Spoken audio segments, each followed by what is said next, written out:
Bismillahirrahmanirrahim. Assalamualaikum warahmatullahi wabarakatuh. Alhamdulillahi rabbil alamin. Alhamdulillahi wa bihamdihi adada khalqihi wa ridha nafsihi wa zinata arshihi wa midada kalimatihi. Asyhadu an la ilaha illallah wahdahu la syarika lah wa asyhadu anna Muhammadan abduhu wa rasuluhu la nabiyya ba'dah. Allahumma salli wa sallim wa barik ala sayyidina Muhammadin sayyidil awwalin wal akhirin wa ala alihi wa sahbihi ajma'in, amma ba'du. Hadratul kiram yang kami hormati, para sepuh, para tokoh masyarakat, para mubaligh, para asatidzah, jajaran pengurus dan takmir Masjid Islamic Center Darussalam, para hadirin, ibu bapak dan seluruh jamaah kuliah subuh yang saya hormati, semoga senantiasa Allah muliakan. Sehat semuanya nih Pak? Alhamdulillahirabbil alamin. Pertama, mari kita bersyukur pagi hari ini kita semua hadir di majelis yang mulia ini dalam rangka ngaji bersama. Mudah-mudahan langkah kaki kita, niat baik kita hadir pada kesempatan pagi hari ini jadi wasilah.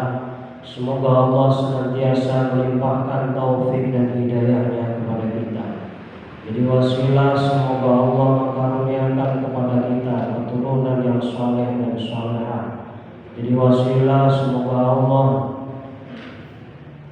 melimpahkan kepada kita segala kemudahan untuk hajat-hajat kita. Jadi wasilah, semoga kita semua meninggal dalam keadaan husnul khatimah. Amin ya rabbal alamin. Salawat dan salam semoga selamanya dilimpahkan kepada Nabi Agung Muhammad sallallahu alaihi wasallam. Semoga kajian kita pada kesempatan pagi hari ini dicatat oleh Allah bagian dari cara kita menghidupkan sunnah-sunnah Rasulullah sallallahu alaihi wasallam. Para hadirin yang saya hormati, pada hari Ahad ini sebetulnya jadwal bukan jadwalnya kami. Akan tetapi kami dihubungi oleh pihak takmir untuk menggantikan mubaligh yang berhalangan. Kita lanjutkan kajian sebagaimana tema yang diberikan kepada kami, yaitu yang jatuh pada hari Jumat. Jadi kami diberikan jadwal resmi itu di hari Jumat.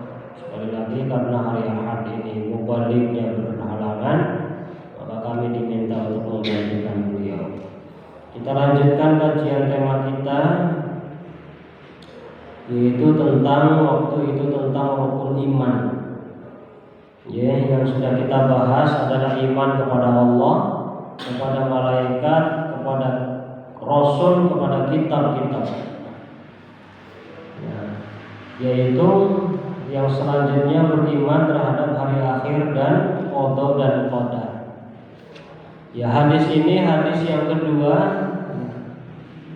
sebagaimana penjelasan yang lalu, yaitu percakapan antara malaikat Jibril dengan Kanjeng Nabi.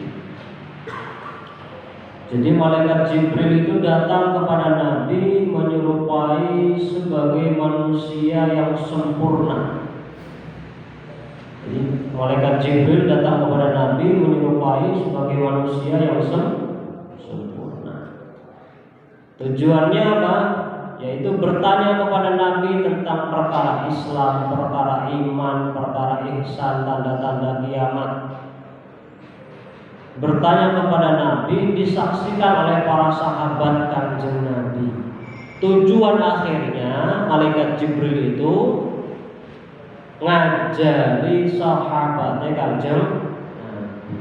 Karena setiap pertanyaan yang beliau ajukan kepada Nabi itu dijawab oleh Nabi di hadapan para sahabat Nabi, sehingga para sahabat Nabi mendengar. Itulah kelebihan para sahabat, Pak. Kelebihan para sahabat Nabi itu kelebihannya apa? Jadi yang ngajar mereka itu bukan hanya levelnya Nabi, tapi levelnya malaikat. Ya kalau di akhir zaman ini kita hanya diajar oleh para ulama manusia biasa. Ya, seperti saya misalkan. Tentu kesalahannya juga banyak dibanding Nabi. Oh jauh sekali, jangan pernah membandingkan diri dengan Nabi. Tapi berbeda dengan para sahabat itu yang ngajarnya sudah level apa? Ya, selain Nabi, para malaikat. Tentu malaikat menampakkan diri dalam wujud manusia. Nah, di hadis ini di mana malaikat Jibril bertanya, qala akhbirni 'anil iman, ya Muhammad, kabarkan kepadaku apa itu iman.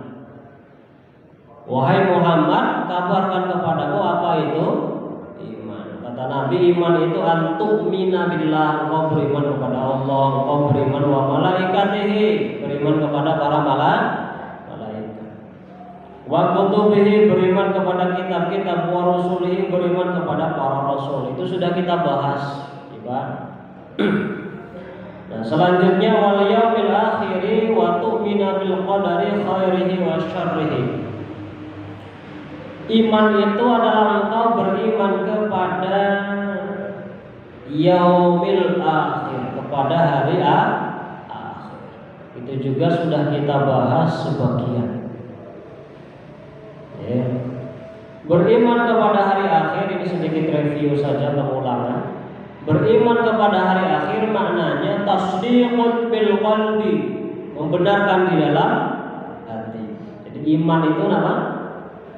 Tasdiqun bil qalbi, membenarkan di dalam hati bahwa Allah sudah mengabarkan di dalam Al-Quran dan Rasulullah sudah menjelaskan di dalam sunnahnya tentang hari akhir. Harus kita benarkan itu. Ya, harus kita benarkan. Dibenarkan, diyakini di dalam hati. Walaupun hari akhir itu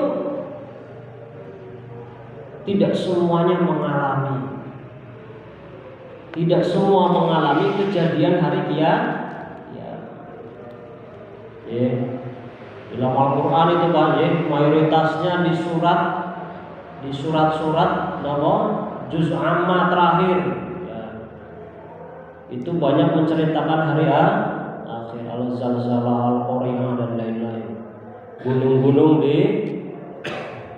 diterbangkan seperti kapas, langit terbelah, bintang-bintang berjatuhan, laut ditimpakan ke daratan, gunung-gunung meletus.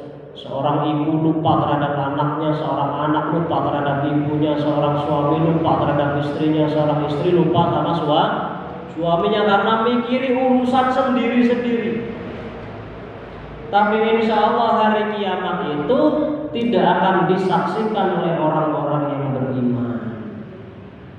Karena kejadian prosesi kiamat hanya disaksikan oleh orang-orang yang kafir.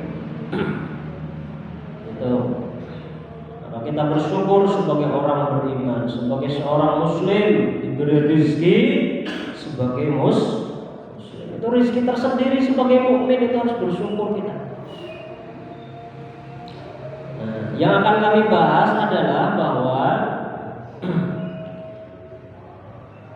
ada perkara-perkara yang berkaitan dengan hari kiamat, ya, dengan proses kehidupan di masa yang akan datang. Itu yang dinamakan dengan as-sam'iyah. Ya. Jadi as-sam'iyah itu perkara-perkara gaib yang akan terjadi di masa yang akan datang setelah proses kehidupan kita. Dimulai dari alam barzakh. Itu as-sam'iyah. Jadi as-sam'iyat itu bagian dari ruang lingkup beriman kepada hari kiamat. Nah, as-sam'iyat itu diantaranya pertama barzakh, atau yang kita kenal alam kubur. Ya, sebetulnya alam kubur ya istilah yang istilah yang ada, jadi yang baku di dalam apa? Di dalam hadis ada. Ya. Tapi yang lebih spesifiknya itu alam barzakh. Barzakh itu artinya ya, pemisah, dinding antara apa? Alam dunia dan alam akhirat. Itu pertama as-sam'iyat, berita gaib, ya, proses kehidupan setelah kematian. Pertama adalah barzakh. Barzakh itu adalah dinding pembatas antara dunia dan akhirat. Nah, karena ini perkara gaib, tentu kita tidak banyak mendapatkan informasi, ya, kecuali beberapa penjelasan dari para ahli tafsir. Nah, ahli tafsir pun berbeda pendapat tentang barzakh itu seperti apa. Karena ini perkara gaib. Perkara gaib itu biasanya penjelasannya tidak gamblang. Ya, sebagai ahli tafsir saja berpendapat. Ya, misalkan contoh salah satu pendapat Profesor Dr. Quraisy Shihab, barzakh itu karena dimaknai dinding, ya, karena dimaknai pembatas, terminal antara kehidupan dunia dan akhirat. Menurut beliau, ya, orang yang tinggal di barzakh itu bisa melihat kedua tempat. Pertama ke dunia, kedua ke akhirat. Gitu. Ya, jadi orang yang di barzakh itu bisa melihat ke dunia dan ke akhirat, tapi tidak bisa menyampaikan, tidak bisa ngomong. Itu menurut beliau. Salah satu beliau yang pakar tafsir Quran modern di Indonesia. Nah, jadi selain barzakh, nama istilah lain apa? Kubur. Ya. Ada yang nanya gimana Mas Arif itu? Kan tidak semua orang mati itu dikubur, benar ya Pak? Ada yang dibakar, ada yang tenggelam. Anak sih hilang, hilang di laut misalkan ya, tenggelam. Ada yang dibakar, jadi abu. Tidak semua dikuburkan. Maka di antara definisi yang tepat apa? Barzakh, kembali ke barzakh. Ya, walaupun kubur sendiri, istilah kubur sendiri itu ada di dalam hadis. Contoh misalkan hadis Allahumma ja'al qabrahum, itu kan doa Pak. Allahumma ja'al qabrahum raudhatan min riyadil jinan wa la taj'al qabrahum hufratan min hufari. Ya Allah, jadikanlah kuburnya itu kubur dari taman-taman surga. Jangan jadikan kuburnya kubur di antara taman atau lubang-lubang neraka. Itu yang pertama, penjelasan terkait dengan barzakh. Yang kedua, seorang manusia yang sudah pindah, intaqala min dunya ilal barzakh, pindah dari dunia ke alam barzakh, yaitu sudah meninggal. Maka ketika dia di barzakh, dia akan merasakan nikmat dan siksa. Yang kita kenal dengan istilah nikmat kubur dan siksa kubur. Apa? Nikmat kubur dan siksa kubur. Berdasarkan hadis tadi yang bagian dari doa tadi. Allahumma ja'al qabrahum raudhatan min riyadil jinan. Ya Allah, jadikanlah mayat jasad ruh muslim ini bertempat di barzakh, dan jadikanlah kuburannya di antara taman-taman surga. Wala taj'al qabrahum, ya Allah, jadikanlah ruh saudara kami ini, jangan jadikan kuburnya ya hufratan min hufarin niran, satu lubang di antara lubang-lubang neraka. Jadi seorang mukmin, seorang muslim yang senantiasa taat, terhadap Allah Subhanahu wa taala dan Rasulullah sallallahu alaihi wasallam dengan istilahnya takwa, menjalankan perintah, menjauhi larangan, dan seluruh amal ibadah baik yang dia lakukan, insya Allah dia akan kembali ke alam barzah dan hidup di taman-taman surga.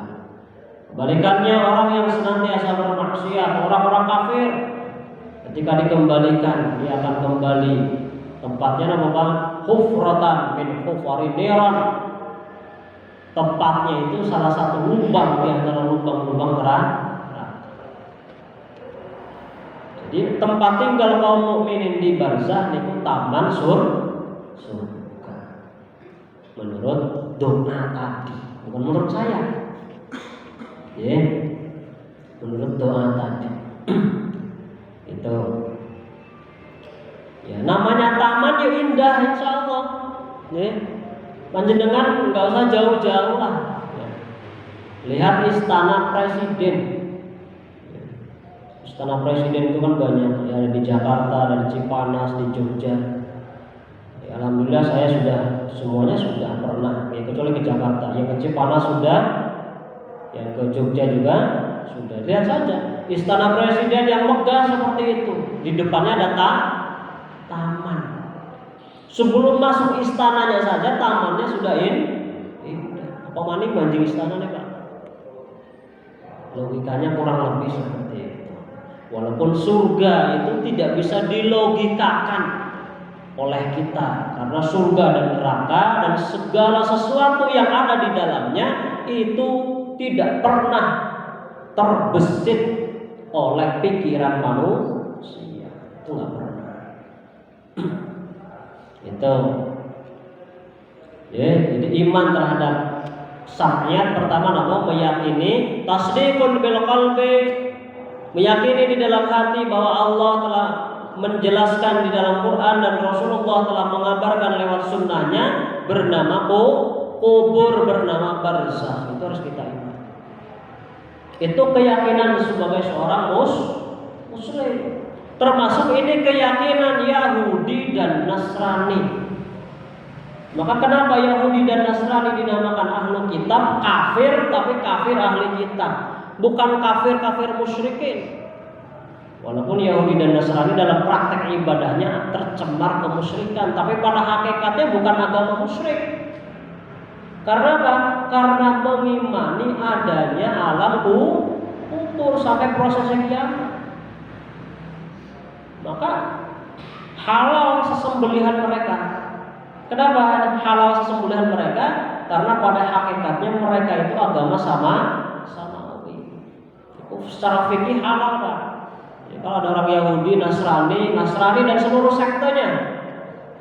Ya, Nasrani dan seluruh sekte. Nasrani itu Kristen dan seluruh sektenya, Protestan, Katolik, Advent, semuanya.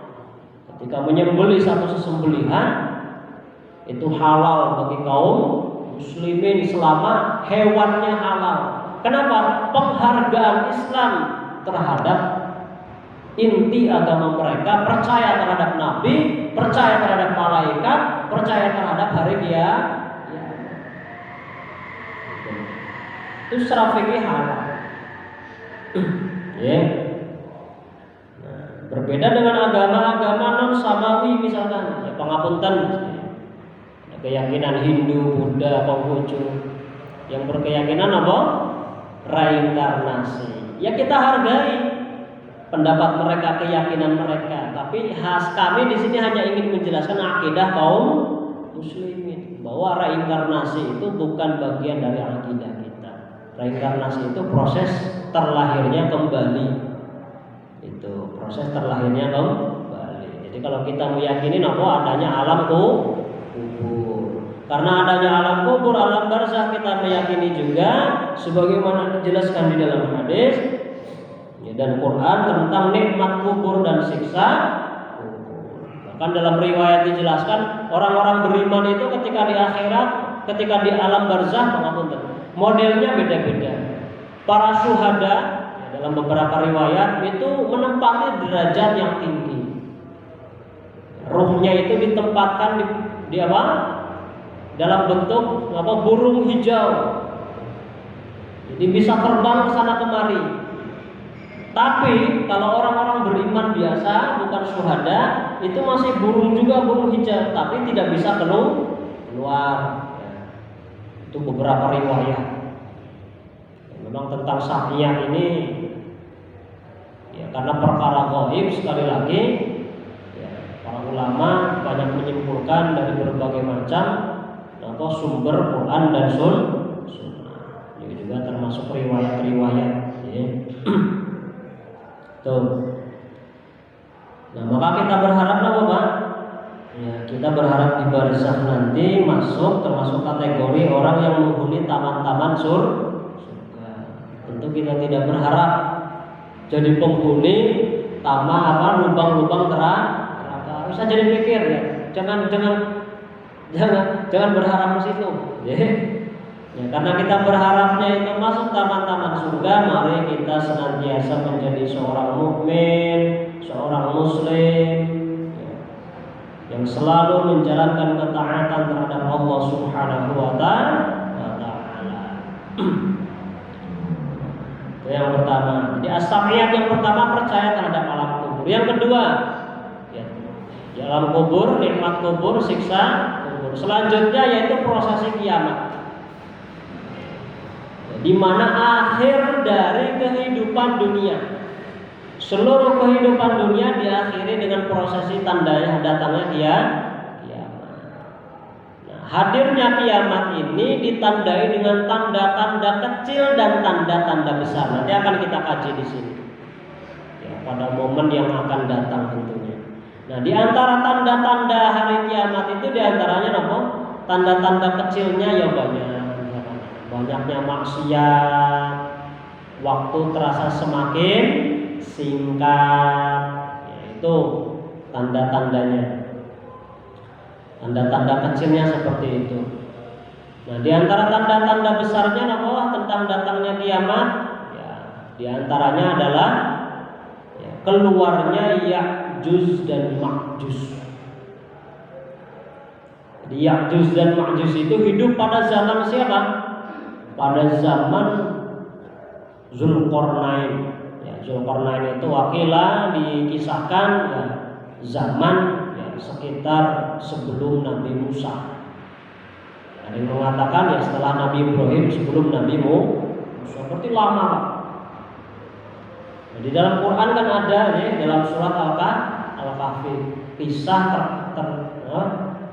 kisah terkait dengan sinten Zulkarnain. Jadi Zu itu yang memiliki, Qarnain itu dua tanduk. Para ulama menjelaskan Zulkarnain itu maknanya seorang raja yang soleh yang menguasai negeri timur dan barat. Itu. Bahkan sebagian ulama berpendapat Zulkarnain itu termasuk salah seorang nabi-nabi Allah Subhanahu wa Ta'ala, karena jumlah nabi itu banyak. Jumlah nabi itu banyak. Termasuk pendapatnya Syekh Nawawi dalam penjelasannya, misalkan di dalam kitab Riyadul Batinah, Syarah Riyadul Batinah itu menjelaskan bahwa Zulkarnain termasuk seorang nabi. Ya, wallahu a'lam. Akan tetapi yang jelas beliau orang soleh, raja tur soleh. Luar biasa, Pak. Nah, Zulkarnain ini dengan kekuasaannya yang luas dan anugerah yang Allah berikan kepada dia bisa mengunci makhluk yang ganas di bumi. Manusia makhluk itu namanya bangsa Ya'juj dan Ma'juj. Jadi dikisahkan Ya'juj dan Ma'juj itu sebuah bangsa perusak di dunia. Jadi kalau ada danau, dalam riwayat itu dalam danau dilewati Ya'juj dan Ma'juj. Setelah Ya'juj dan Ma'juj lewat, danau itu kering. Ya, kami tidak tahu penjelasan ini zahir apa kiasan. Zahir itu maknanya ya dilewati langsung kering, itu zahir. Kalau kiasan maknanya danau itu ibaratnya apa, Pak? Sumber kekayaan. Dilewati satu bangsa yang rakus, ya sudah habis. Ya, itu penjelasannya banyak. Nah, yang jelas Di antara tanda kiamat itu adalah keluarnya Ya'juj dan Ma'juj. Itu tanda kiamat besar. Selanjutnya keluarnya Dajjal. Nah, Dajjal ini hidup dari zaman Nabi Musa. Jadi kebalikannya Nabi Musa, Pak. Kalau Nabi Musa itu waktu bayi yang rawat sinten? Fir'aun, wong kafir jadi nabi. Tapi kalau Dajjal saat lahir yang merawat siapa? Malaikat Jibril. Sudah dewasa jadi tokoh yang paling kafir. Ya hidayah Allah itu kalau seperti itu, ya Pak. Makanya orang yang orang yang senang ngaji, orang yang sudah istiqomah sholat tidak boleh riya bangga dengan sholatnya. Orang yang maksiat tidak boleh putus asa dari berbuat baik, karena hidayah Allah itu gak ada yang tahu. Nabi Musa waktu kecil dirawat oleh raja yang kafir, besar menjadi seorang rasul. Ya. Dajjal ketika kecil yang merawat siapa? Malaikat Jibril, besar jadi musuhnya Nabi Musa. Jadi Nabi Musa sampai jadi musuhnya para nabi sampai sekarang. Itu di Dajjal. Nah, keluarnya Dajjal juga bagian dari tanda kiamat besar. Itu ada di dalam riwayat sahabat-sahabat Nabi bernama Tamim Ad-Dari. Tanda-tanda besar, tanda-tanda keluarnya Dajjal itu menurut hadis riwayat Tamim Ad-Dari, pertama, surutnya danau Tiberias di Palestina. Sekarang danau Tiberias, kalau panjenengan ngecek di berita itu, danau Tiberias itu nyusut sampai 16 meter. Sudah nyusut danau Tiberias. Yang kedua, menurut hadis riwayat Tamim Ad-Dari, tanda keluarnya Dajjal itu apa? Tidak berbuahnya kurma di Baisan. Itu masih di Palestina. Nah, beberapa berita menjelaskan, menurunkan satu berita itu kurma di Baisan mulai tidak berbuah. Itu hanya tanda. Ya, selanjutnya menurut hadis riwayat Tamim Ad-Dari, tanda keluarnya Dajjal itu surutnya mata air Zuhlan di Palestina juga. Itu tentang apa? Ya, tentang prosesi keluarnya Dajjal. Kalau Dajjal sudah keluar ya tanda kiamat besar. Ya, selanjutnya tanda kiamat besar itu, kiamat itu tidak akan terjadi setelah turunnya Isa ibnu Maryam, Nabi Isa bin Maryam. Itu riwayatnya banyak. Nah, status turunnya Isa bin Maryam itu ke dunia bukan sebagai nabi pembawa syariat baru, tidak. Bahkan hadirnya Nabi Isa bin Maryam kelak di dunia itu beliau mengikuti syariatnya Nabi besar Muhammad Shallallahu Alaihi Wasallam.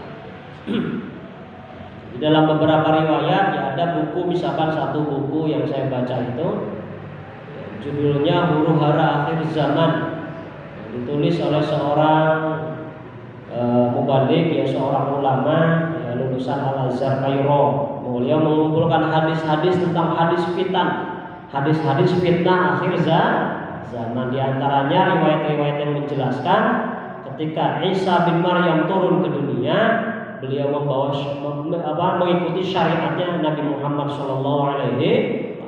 Bahkan beliau tidak mau ngimami sholat. Jadi yang ngimami sholat waktu itu adalah sinten? Pemimpin kaum muslimin waktu itu, yang dikenal dengan Al-Mahdi, dan Nabi Isa menjadi makmumnya. Tidak lama Nabi Isa hidup di dunia, ya hanya membunuh Dajjal. Itu tentang perkara-perkara gaib akhir zaman. Selanjutnya nanti terjadi prosesi kiamat yang banyak dikisahkan di dalam Quran, seperti Quran surat Al-Zalzalah, Al-Qari'ah, dan lain-lain. Di mana di antara prosesinya itu Ya, bintang-bintang berjatuhan, langit pecah, gunung-gunung mengeluarkan isinya, gunung-gunung diterbangkan, ya, lautan ditimpakan ke daratan. Ya, ya.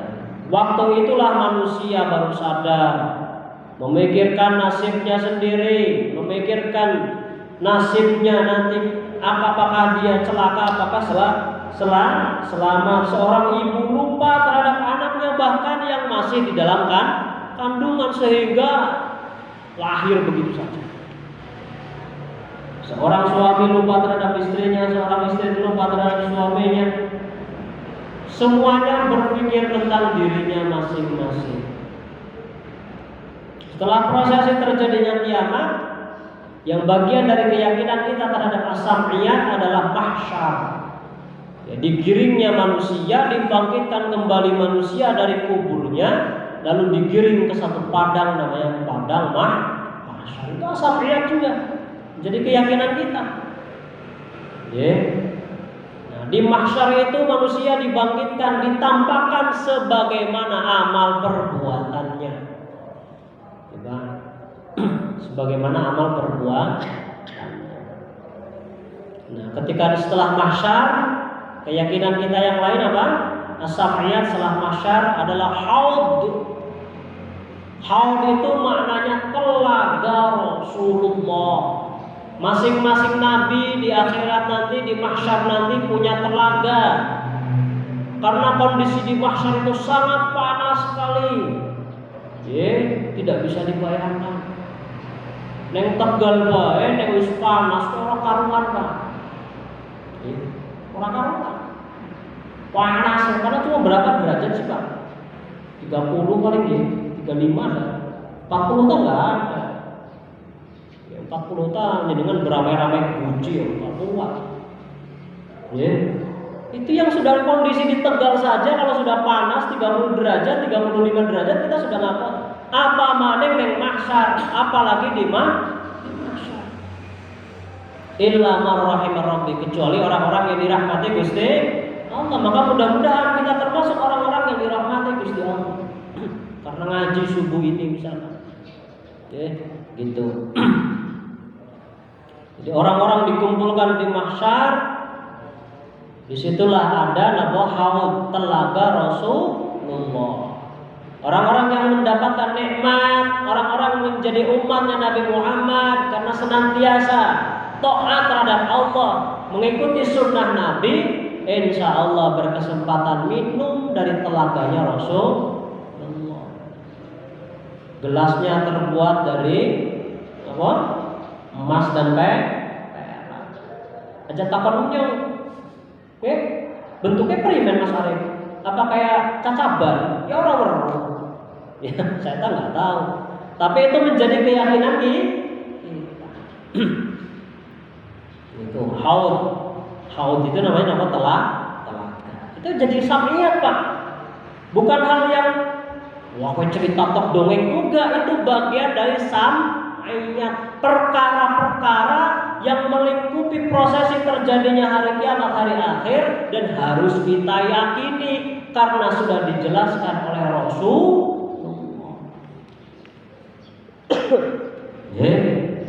Nah, setelah ada telaganya Rasulullah, yang selanjutnya apa? Mizan, timbangan. Mizan itu timbangan. Apakah timbangannya kayak timbangan daging di pasar? Ya nggak tahu saya. Itu tidak boleh kita ilustrasikan karena bagian dari perkara ghaib. Panjenengan nyari penjelasannya, itu perbedaannya banyak, Pak. Karena perkara ghaib bukan seperti fikih. Enggak, ini perkara keimanan. Rasulullah sudah mengabarkan kepada kita, kita hanya mengimani saja. Bentuk bagaimana bentuknya nanti ditemui bersama-sama. Yang penting jangan kita memperdebatkan bentuknya. Mari kita temui nanti bareng-bareng pada hari kiamat dengan kondisi bekal kita sudah banyak. ketaatan kita kepada Allah dan ketaatan kita terhadap sunnah Rasulullah itu menjadi bekal kita dalam menghadapi mizan.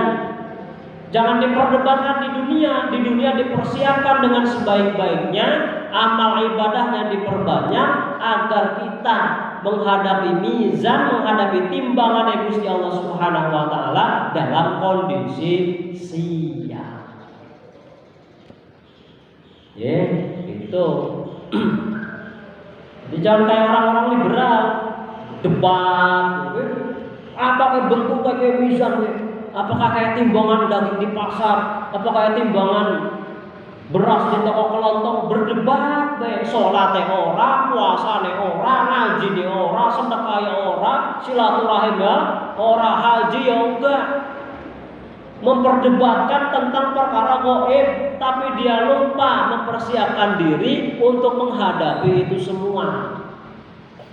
Jadi dari penjelasan kami dari mulai tadi siksa kubur, nikmat kubur, hari kiamat, mahsyar, mizan, itu tidak perlu diperdebatkan lagi. Hanya diyakini yang pertama, yang kedua mempersiapkan diri, memperbanyak bekal ibadah, ketaatan terhadap Allah dan sunnah Rasulullah sehingga kita menghadapi itu dengan kondisi siap.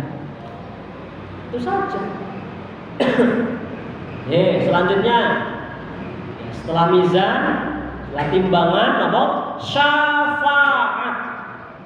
Itu menjadi keyakinan di kita. Semua madhab itu meyakini adanya syafaat Rasulullah, termasuk syafaat Quran. Itu Bang. Jadi syafaat itu ada dua. Jadi syafaat itu ada dua. Orang yang divonis masuk neraka nggak jadi karena ditolong oleh syafaat Rasulullah. Yang kedua, orang yang amal ibadahnya itu ada tapi kurang, kekurangan itu ditambali oleh syafaatnya Rasul, bisa jadi. Nah, ada orang yang nanya gini, Mas Arif, bukankah syafaat ya memang syafaat Nabi, tapi syafaat Nabi juga atas izin Allah? Ya memang. Segala sesuatu yang terjadi di alam raya ini, termasuk doanya Rasulullah, itu terjadi atas izinnya Gusti. Nah, yang harus kita perhatikan kayak gini, Pak.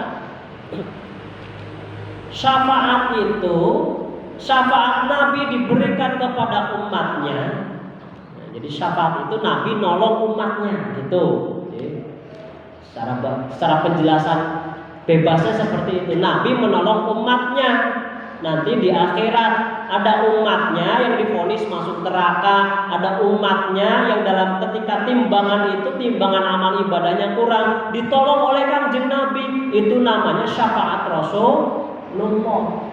Syafaat Nabi itu atas izin Allah, tapi statusnya bukan atas izin Allah lagi, tapi bihaqqi Rasulillah. Ini harus kita pahami. Kenapa bihaqqi Rasulillah? Karena syafaatnya Nabi itu bentuknya dulu itu adalah doa. Jadi dalam riwayat dijelaskan, setiap nabi, setiap rasul yang diutus oleh Allah Subhanahu wa taala ke dunia itu dibekali satu doa. Satu doa pamungkas. Itu loh Pak.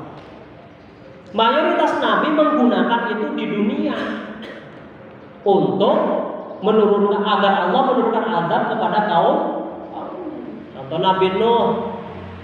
Nabi Nuh pernah berdoa agar sekelompok orang-orang yang kafir yang tidak bisa berpotensi masuk Islam lagi, ya kata Nabi Nuh, ya sudah ya Rob hilangkan saja dari dunia ini. Terjadi banjir besar dan lain-lain semua nabi. Nah, Kanjeng Nabi Muhammad SAW itu tidak pernah menggunakan doa itu. Ketika beliau ditawari di Taif, ketika beliau disiksa orang-orang Taif, dilempari batu oleh orang-orang Taif,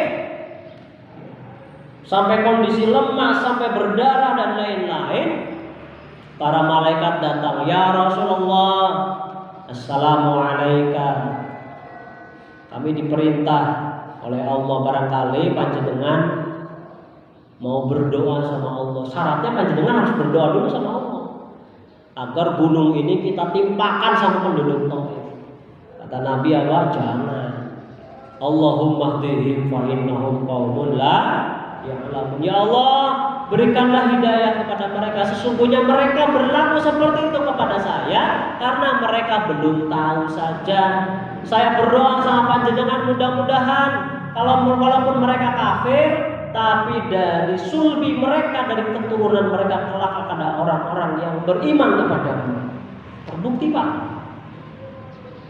setelah Fathul Mekah berbondong-bondong seluruh jazirah Arab beriman terhadap Kanjeng Nabi, terbukti. Siapa namanya?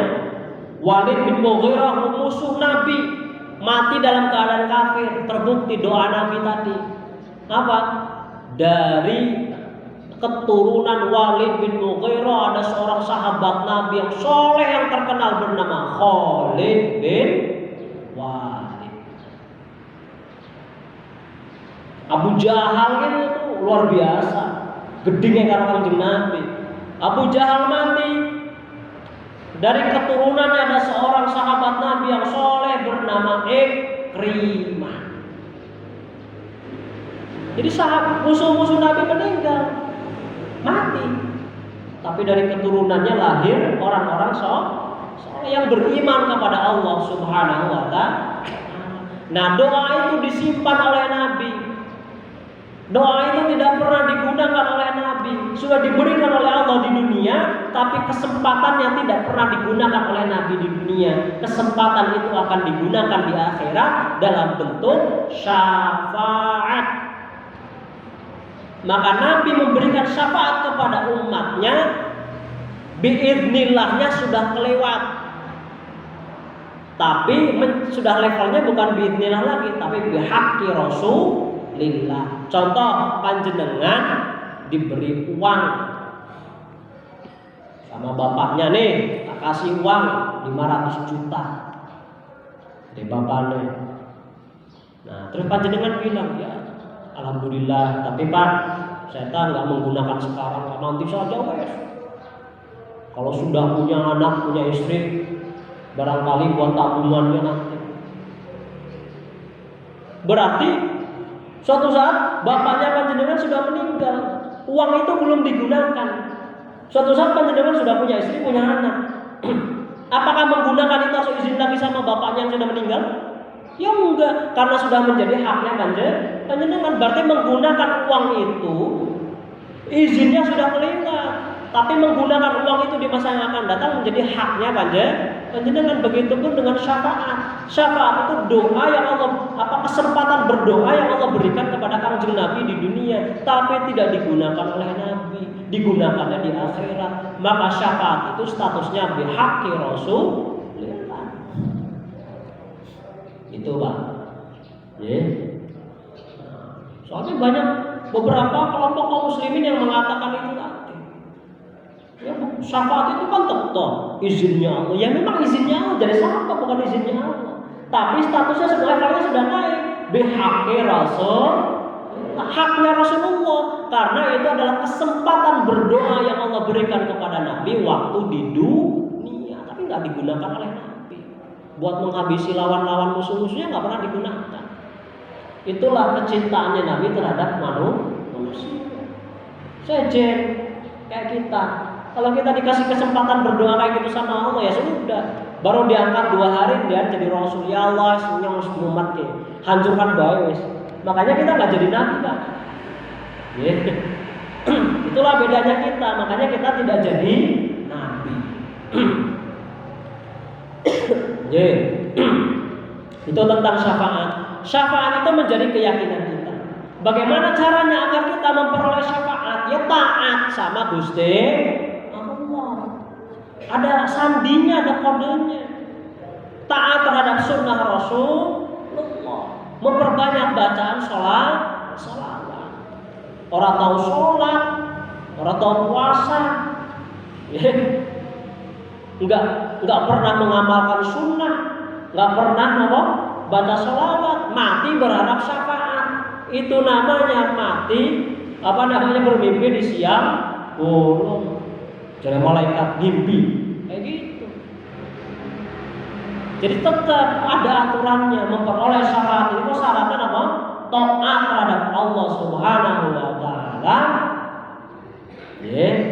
Yang kedua, berusaha untuk mengikuti sunnah Rasul, memperbanyak sholat.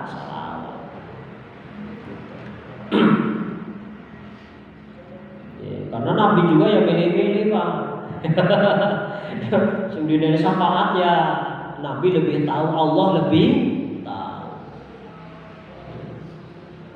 Ada orang yang selama hidupnya senantiasa berusaha untuk taat, usahanya sudah dinampakkan, berusaha ngaji, berusaha menjalankan perintah, terjerumus dalam maksiat, bangkit lagi, terjerumus dalam maksiat, bangkit lagi, tidak pernah putus asa dari berbuat baik.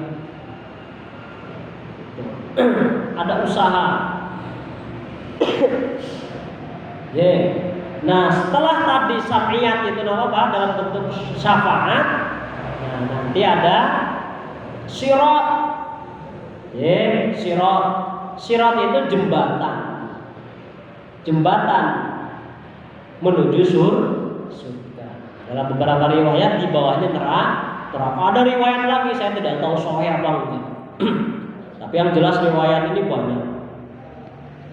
Itu bentuknya sirat itu seperti rambut dibelah 7, yang tajamnya melebihi pedang. Itu jangan kita bayangkan itu. Kita bayangkan level yang lebih tinggi. Melewati sirat itu kalbarki, kata Nabi. Ada kaum mukminin melewati sirat kalbarki, melewati jembatan itu seperti kilat. Sehingga ditanya sama temannya di surga ya, kon mikir dalam neraka orang. Karena lewatnya seperti kilat, nggak sempat lihat neraka. Jadi kita itu ingin mencapai levelnya yang tinggi kayak gitu. Jangan yang lain. Misalkan ada riwayat yang menjelaskan ada orang melewati sirat itu ya amal ibadahnya sedikit, akhirnya ngesot Pak, kakinya berdarah ya. Karena ngesot. Kita jangan berpikir level seperti itu, levelnya yang tinggi. Urusan surga neraka kok levelnya minimalis itu gimana? Levelnya yang tinggi. Bagaimana caranya kita melewati sirat itu tidak lihat neraka? Berarti caranya apa? Melewati sirat kalbarki, seperti kilat. Bagaimana kita mencapai level agar melewati sirat itu seperti kilat? Ya kembali ke tadi, memperbanyak ketaatan terhadap Gusti Allah. Sholat 5 waktu dijaga minimal itu. Sholat 5 waktu bolong-bolong. Sholat kalau lagi sadar, ya angel memang carane lewat sirat ke kalbarki. Sholat be ora. Itu Pak, sholatnya dijaga. Yang wajib-wajib dulu. Sholatnya dijaga, sholat 5 waktu, puasa wajibnya dijaga, zakatnya yang wajib-wajib dulu, ya hajinya. Setelah itu baru naik yang sunnah-sunnah. Turunan dari sholat wajib yang sunnah, ada tahajud, ada duha, ada witir, ya Pak. Kalau yang wajibnya sudah dijaga, turunan dari zakat, yang sunnahnya ada sedekah, ada infak, ada wakaf. Nah terus turunan dari haji ya, kalau nggak bisa haji umroh, kalau nggak punya nggak usah memaksakan, banyak amal ibadah yang lain. Karena haji dan umroh itu bersyarat. Syaratnya apa? Mampu biaya dari tanah air ke tanah suci, mampu biaya selama di tanah suci, mampu biaya pulang dari tanah air ke tanah suci, dan meninggalkan nafkah untuk orang yang ditinggalkan yang menjadi tanggung jawab. Kita itu 4 itu harus terpenuhi syaratnya. Ada orang berangkat haji sama istrinya, anaknya ditelantarkan, hajinya orang sah. Karena tidak terpenuhi syarat dan rukun.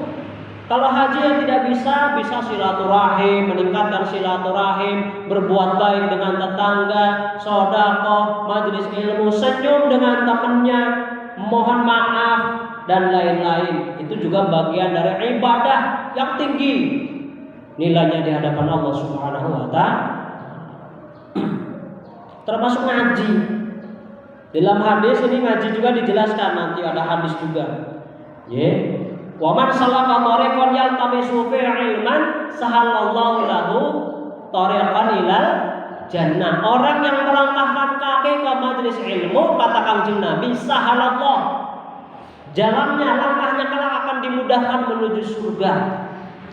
Ngaji itu salah satu wasilah jalan tol menuju surga. Tapi nggak bayar tol di sini. Hanya jalan tol menuju surga. Langkah kakinya saja sudah menjadi keutamaan orang yang ngaji itu, Pak. Langkah kakinya tok itu belum dihitung di dalamnya. Yang ngaji beda-beda.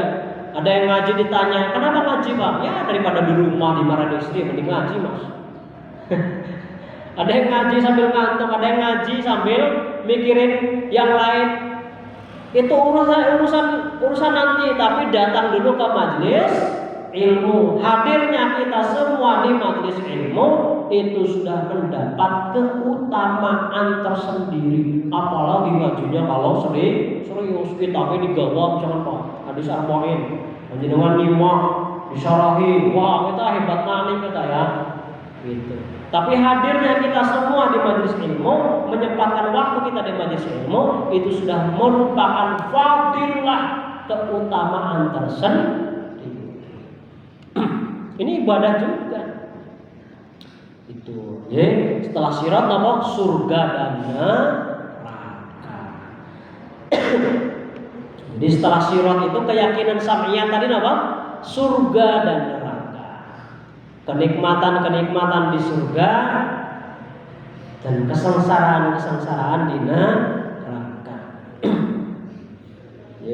Termasuk penduduk surga dan penduduk neraka itu nanti ngobrol, Pak.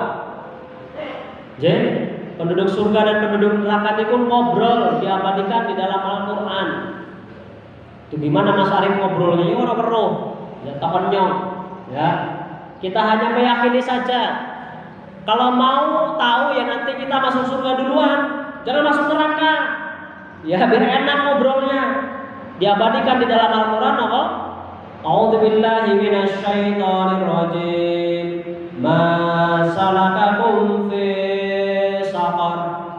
Kata penduduk surga nanya sama penduduk neraka, "Hei penduduk neraka, hei kancane nyong sing manjing neraka, kenapa kon manjing neraka? Kenapa kamu masuk neraka? Ma salakakum fi saqar. Apa yang menyebabkanmu masuk neraka saqar?" Jawaban penduduk neraka mengenaskan, Pak. Ya.